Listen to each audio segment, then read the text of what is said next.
Hello everyone and welcome to another video. Now you may have noticed something different in this video with a screen and a slide with something scribbled on it, but do not worry, this is a pure automotive video again, but this is more of an educational video. Now long-time viewers may know that I've been doing educational videos in between. They are sporadic, but I do do them in between, but they are all related to understanding the different systems of the car, be it the brakes, be it the cruise control, be it the steering, be it the dashboard lights, be the different types of drive system. Yes, I've done so many videos. Go in the description below and check all the links out, or there'll be something flashing here. You can just check them out as well. So today's video is also an educational video explaining something about electric cars. Now, what do you know about electric cars? I mean, I'm sure when you think of an electric car, there is an electric motor, a battery,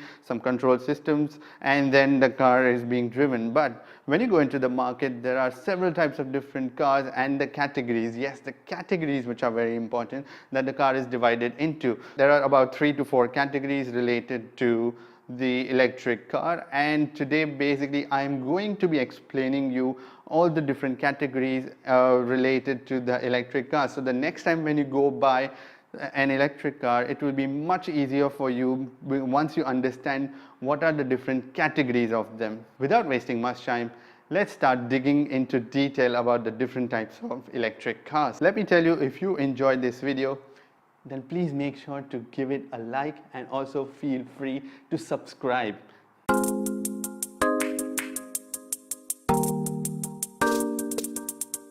So starting off with, let me explain you the very basic kind of car with an engine. So this is your engine, this is your fuel, and there is a transmission in between, but then the fuel basically drives the engine and the vehicle is powered. That's why these are fuel vehicles or internal combustion engines, as you may know as ICEs, and they are driven by petrol or diesel. Now this is just the conventional engine or the conventional sort of cars that you are familiar with. So moving on, the first type of electric car is a non-plug-in hybrid or a mild hybrid. Now let me explain you why is this called as the non-plug-in hybrid. Now as you can see, there is an engine, there is a motor, and they are connected with a common shaft and this engine is driven by the fuel and this is driven by a battery. Now also please notice the size of the battery and just keep in mind the size of the battery, and in the future slides what you see the difference, you will start getting the hang of it.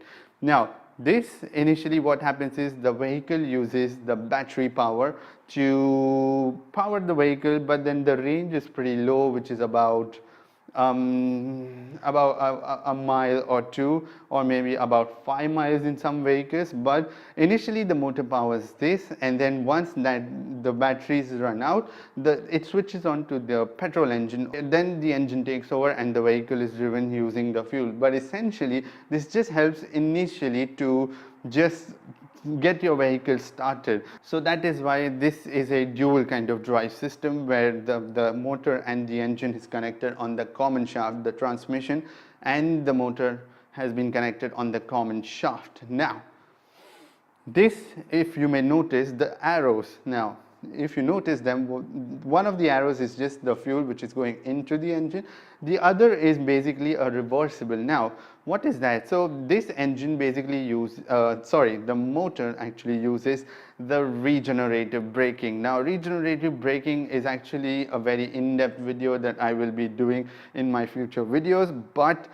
to tell you in short what regenerative braking is, the brake force during which the energy is produced in the form of heat, that is being utilized to power the battery up again in a very small way, at least, so that you have a bit of an increase in your overall charge. So This actually helps in increasing the range of the batteries, so in charging the batteries and in eventually increasing the range of the overall drive system. So this is basically just an entire system where you don't charge the battery, but the battery charges itself using the regenerative braking. So the examples of a non-plug-in hybrid or a mild hybrid, as you may have commonly heard, is a Toyota Prius or a Porsche 918. Yes, the Porsche 918 works on a very similar concept, but Toyota Prius is about 2 to 3 generations older.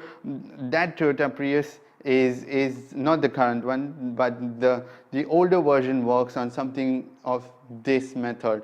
So the newer ones are very different, which you will be seeing in the next slides, which are going to be coming up. But just remember, as I said, the size of the battery and how the whole system works. So this is the first type of the battery operated vehicles. Now the next type, which is now that you would actually see and start noticing a few differences in the diagram itself, is that this is called as the parallel plug-in hybrid. Now there are different types of hybrid system as well. The plug-in hybrids are parallel and series hybrid system, and then comes the battery, the pure electric vehicles. But moving on with this one, now in this, as you can see, again there is an engine, there is a battery, and also there is a fuel reserve to run the whole system, and also the battery. Now notice that the battery has become double, so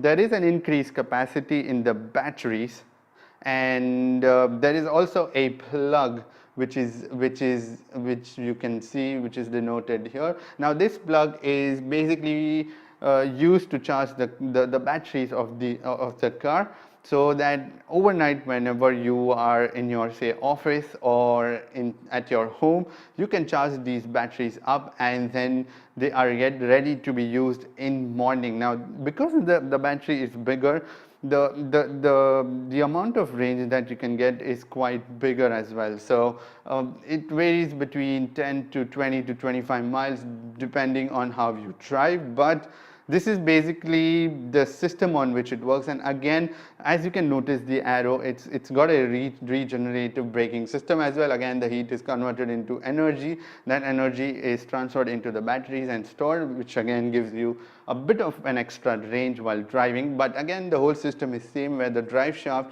is commonly powered by the motor and the engine together. So once the batteries drain out, the motor stops and the engine takes over. Now the examples of this, as you can see, is a BMW i8. Yes, that's how the BMW i8 works, and the Toyota Prius, as I mentioned before in the previous slide, that the newer hybrid is a much more better version.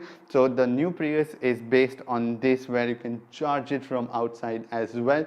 There is the new BMW 330e Performance and the Chevy Volt. Now there are many more manufacturers that are specifically into this sort of arrangement for making the electric cars. Now if you want a detailed list, just hit me up with a message and I will be letting you know what other cars are there that function on this same very principle. Now moving on with the next one, the hybrid system or the battery operated electric cars is the series plug-in hybrid, or sometimes they are called as an extended range electric vehicles, which is EREVs. So now again, if you notice, there is a very huge difference between how the setup changes compared to the previous slide. Let me show you all this. And now if you observe the next one, which is this, so again which is again this. So if you notice, what has happened is the engine has been removed from the drive shaft, and it just, the placement of the engine can be anywhere. It can be here, here, here, anywhere. But essentially to show the difference between how the system works. So again, this is your motor, these are your wheels, and this is the drive shaft. Now again, notice the battery pack, okay? So what has happened is there is an increase of battery pack. So you can see in the previous slide there was 2, and the slide before that there was only 1. Now there are 4 battery packs. So the battery pack is just shown to show you the capacity, the increase in the capacity. Now the engine, if you see, is again directing all the power into the battery. Now what happens here? Now also, if you notice, the fuel size, the fuel tank has become smaller.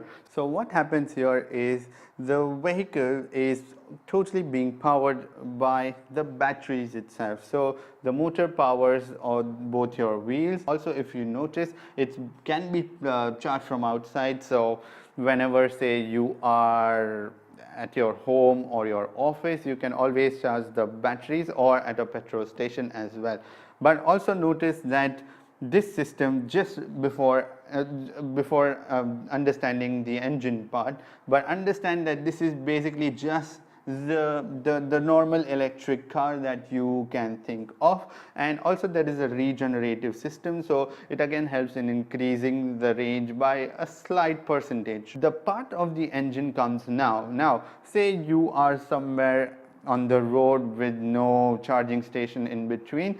So this engine kicks in and it starts acting as a generator. Yes, this acts as a generator to charge the batteries. That is why this engine is pretty small, and also the fuel tank is very small. Now if you look at the examples, it's a BMW i3 REX, which is a range extended vehicle.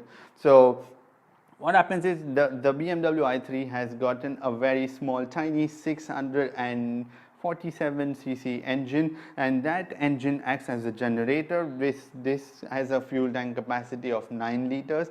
So this gives you a range of about 30 to 50 miles. Yes, that's about it, but it's quite a lot if you think of it, if you want to have a petrol station or if you want to go somewhere where you can find a charging. So this system is essentially made so that you can reach the next spot where you can find a charger to plug into and charge your batteries.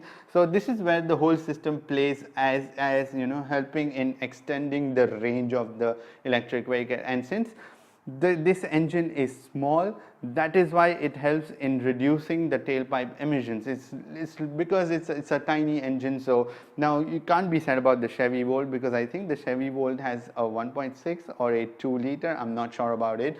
I should have known this before making this video, but anyways, I'll be posting somewhere here a correction. So this has a bigger engine, which just basically makes no sense, but this is a very good system because it's got a tiny engine with a small fuel tank capacity, so there is no load again extra on the batteries to carry this whole system as well. But again, this is a very good system to be used for the electric car and to extend its range. Now let's move on to the last type of the electric vehicle. So the next type, or the last type of the different types of electric vehicles, is the battery electric vehicle, which is the BEV or the EVs, as you can say. Now this is, as you can just notice, but also notice the increase of the battery pack. So this is the standard system, the standard electric vehicle with a motor, a drive shaft powering the wheels, and the battery pack, and with a plug to charge the batteries. Now, but essentially the battery pack in this increases. It may be way bigger than even this, because nowadays the cars, electric cars, have a range of about 300 to 400 miles. That's, yes, that they've achieved that much.